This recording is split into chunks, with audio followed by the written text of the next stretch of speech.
Hi, folks. It's Dr. Michael Jones, and I'm back here for our third installment in our series, Medical Exercise Training, the New Modality. Now, folks, I have to admit, and I've said this before, I never thought in a million years we'd have medical exercise specialists on 6 continents around the world producing the outcomes they do, as well as effectively communicating and getting referrals from doctors, therapists, and chiropractors. And with that, we want to make sure that everyone is clear the role of the medical exercise specialist, the scope of practice for the medical exercise specialist, and really how you fit into this process. So if you don't mind, as I said, this is the third in our installment series. Let me talk a little bit about this new fitness approach. Now, let's make it clear. You're not providing any type of treatment. Yes, it's called medical exercise training, and that's just simply because the client has a medical condition, but it's still exercise training. You do need to understand anatomy and pathology and how to progress the client, but you're not providing any type of treatment. You're not working with a patient. You're now working with a client that's been discharged from physical therapy, chiropractic, and medical care, and now you're working with them, and you may have to communicate with their doctor, therapist, and chiropractor. So this new fitness approach has specific functional outcome measures to gauge progress and effectiveness. We talked about this in our previous installment. Blood pressure, as well as A1C values, as well as many others. These are universal indicators that doctors, therapists, chiropractors, the client, maybe even their insurance carrier, all understanding can clearly see by the transitioning of the numbers or the progression of the numbers that the exercise program is safe and effective. And folks, I'll tell you this. There's a lot of talk out there now about fitness professionals getting reimbursed for exercise. Okay, now, that's all fine and good. But you have to be able to develop an exercise program that specifically meets the client's functional goals, as well as those functional goals are addressing the residual functional deficits the client has, and then measuring where they start as they progress, measuring periodically along the way, and then sending progress reports to their doctor, their therapist, their chiropractor, even their insurance company. And I think a lot of times we're stuck in this idea of what billing code do I need? Hey, what do I need to get an NPI number and I can bill the insurance company? I've gotten a million calls about that in the last several weeks, the last few months since the COVID pandemic hit. And folks, it's not that easy. It really requires a lot more to it than just simply what's the billing code and do I have an NPI number? With this new fitness approach, it also requires a protocol-based approach that contains specific exercise progressions, documentation, and communication guidelines designed for individual conditions. Folks, this isn't a thing where you just say, hey, I got a client with this condition, I'm a personal trainer, I'm going to look up a couple of things on Google, and that's what we're going to do. Folks, that's really a disservice to the client. It really is. Get the proper training, get the proper information, and make sure you get it from people who've been in clinical settings for a long period of time and are responsible for that individual rather than some folks that have been support individuals. Also, the guidelines should be finite with specific guidelines for frequency and duration. Twice a week times 8 weeks. You know, I know with personal training, you may keep a client for years. And some medical exercise training clients you may keep for years. But everything has a stop and a start, or a start and a stop, whichever way you want to look at it. And with that, we have to now start looking at finite things. Providing medical exercise training is probably the highest level of service you can provide to a client. So at some point, they reach their medical exercise training goals, but can you continue to see that client in a step down capacity where now maybe you're just providing fitness services? Sure. So the client continues on with their exercise, but is it the same level of intensity that you needed when you were providing medical exercise training when they were immediately discharged from physical therapy and chiropractic care? They made progress. They're stronger. They have more stability. At some point, can we step them down?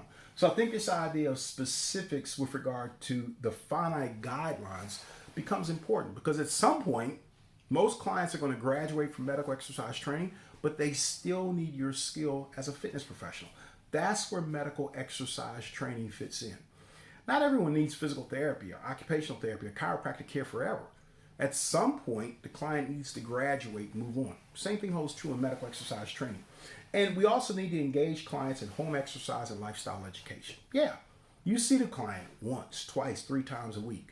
With that, are you giving them some things to do at home on their own? And along with that, are you also educating them and then reinforcing the education you've given them on lifestyle management? That becomes important. You now become the extension of the physician, the therapist, the chiropractor, the nurse, because you're helping this client with reinforcing what the doctor, therapist, and chiropractor told them. And folks, I've been a therapist now for 30 plus years. I know plenty of times patients have told me, well, you didn't tell me that. And I know I did. So this idea of having someone out there to reinforce that lifestyle education makes a huge difference. This is one of your roles as a medical exercise professional, or specifically a medical exercise specialist. This new fitness approach is vitally important. And this new fitness approach, with that, medical exercise training is beneficial to a wide range of conditions. Look what we have here. These are all the conditions we talk about in our medical exercise specialist or post-rehab conditioning specialist program. And this is just a fraction of what you'll be able to do once you complete the program and go out there and now start bridging that gap between healthcare and fitness. But please understand, no educational program will ever give you information on every possible medical condition you can see or work with. No way. Even medical schools don't do that. But the education should give you a solid background in medical exercise sciences, as well as a solid background in the client management or exercise development approach, so that even if it's a condition you've never seen before, you have enough information that you can understand what not to do, also enough competence and confidence to communicate with the client's physician, therapist, or chiropractor, so that you can actually come up with a safe and effective program for the client.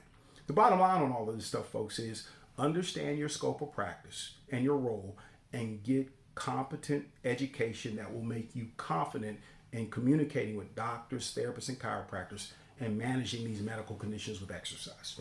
So with that, go over to medicalexercisetraininginstitute.com to get more information on our certification programs. Now, folks, as a physical therapist, I wanted to make sure our programs were in depth. Our programs gave you everything you needed to manage these conditions effectively. So our courses are very in-depth.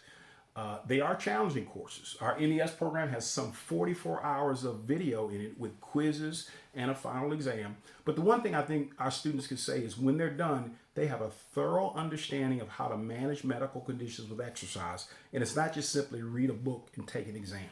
There are observation hours they must complete. The exam has both a written and a practical component, and that's what's necessary. And let me mention one other thing. We're hung up in the fitness industry on this idea of accreditation. Is your program accredited?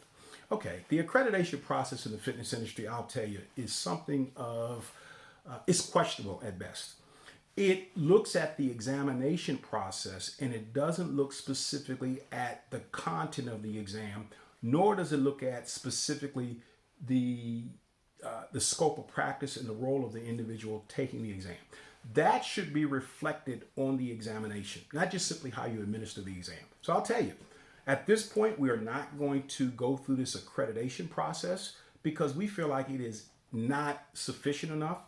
And more importantly, we're trying to build a new profession here. We're not trying to play a little game with the accreditation that says, hey, I got accredited, it makes me a professional. No, it requires education. It requires an understanding. It requires an application over a long period of time to say, I produced outcomes, and more importantly, the medical community and my clients respect the outcomes that I produced. So for us, we're looking at it from the standpoint of a new profession. If you want to move into a new profession that's going to have a significant upside over the next 20 years, and more importantly, will grow exponentially and is poised to really make a huge impact on healthcare in the world, not just simply North America, we welcome you. Please go over to medicalexercisetraininginstitute.com or email me at drmike@postrehab.com. Please, down below, subscribe to the video series so you can get the next in our series. We have a number of other series we'll release over the next couple of months, and we look forward to having you with us. All the best to you. Best wishes in building your medical exercise training practice, and please stay safe and healthy. Take care, folks. Thanks for watching.